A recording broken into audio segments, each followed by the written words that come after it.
गोंडा शादी समारोह में पहुंचे सपा सुप्रीमो अखिलेश यादव ने बीजेपी सरकार पर साधा निशाना। जनपद गोंडा में समाजवादी पार्टी के जिला अध्यक्ष अरशद हुसैन की बेटी के वैवाहिक समारोह में शिरकत करने पहुंचे समाजवादी पार्टी के राष्ट्रीय अध्यक्ष अखिलेश यादव ने पत्रकारों से वार्ता करते हुए बीजेपी सरकार पर निशाना साधते हुए कहा कि जीरो टॉलरेंस नीति का दावा करने वाली सरकार खुद नाकाम है। बीजेपी के सरकार में कानून व्यवस्था बिल्कुल जीरो है।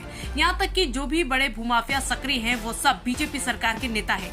लोगों को न्याय तक नहीं मिल पा रहा। इस मौके पर सपा के कई नेता, जनप्रतिनिधियों और बीजेपी सांसद ब्रजभूषण शरण सिंह भी समारोह में मौजूद रहे। इंडिया न्यूज दर्पण से संवाददाता अयूब आलम की रिपोर्ट। जिलाध्यक्ष है पार्टी के, इन्होंने युवजन सभा का एक कार्यक्रम किया था। उस कार्यक्रम में भी शामिल हुआ हूँ। उस समय से और नेताजी के समय से यहाँ के नेतृत्व, चाहे वो पंडित सिंह जी हों या और हमारी पार्टी के नेता जो हमारे बाईं तरफ बैठे हैं, इन सबसे लगाव हमेशा बना रहा। और कई ऐसे राजनीतिक मौके आए जहां पर गोंडा ने समाजवादियों को ऐतिहासिक जीत दिलाई। ये अलग बात है, पिछले चुनाव 22 का चुनाव अलग परिस्थितियों में हुआ। जो परिणाम समाजवादी पार्टी चाहती थी उस तरह परिणाम नहीं मिले।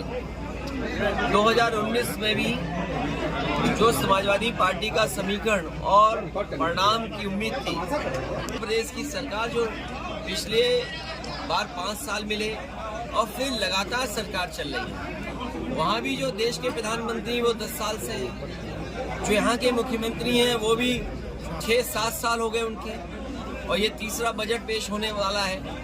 जो लोग जीरो टॉलरेंस का नारा देते हैं, जो लोग कहते हैं कि कानून व्यवस्था पर जीरो टॉलरेंस पॉलिसी है, और गोंडा के लोगों से क्या पूछना, बताओ, हंसिए से बैंक लूट ली, ये जीरो टॉलरेंस है। लगता है इनकी सरकार में कानून व्यवस्था जीरो हो गई, इनकी जीरो टॉलरेंस की पॉलिसी जीरो हो गई। और अस्पताल का हाल तो ये है, मुझे याद है एक रात में लगभग 11-11:15 बजे जग रहा था, और इसी गोंडा की एक खबर मैंने देखी टीवी पर जो चली कि एक श्रीवास्तव परिवार, उसके परिवार के सदस्य डॉक्टरों से लड़ रहे हैं और डॉक्टर से कह रहे कि तुमने इंजेक्शन लगा दिया मेरी परिवार के सदस्य जिसकी जान चली गई, वो गर्भवती महिला की।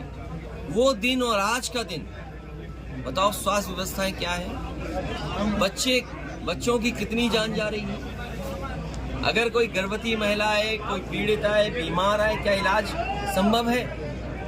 और फिर भ्रष्टाचार का क्या बोलना। मैंने तो सदन में कहा, पहले भी कहा, फिर कहता हूँ, प्रेस के साथियों से भी कहा, और मैं फिर कहता हूँ कि आज उत्तर प्रदेश में सबसे बड़ा भूमाफिया कोई है तो भारतीय जनता पार्टी के तमाम नेता भूमाफियाओं का काम कर रहे हैं, जमीनें कब्जा कर रहे हैं।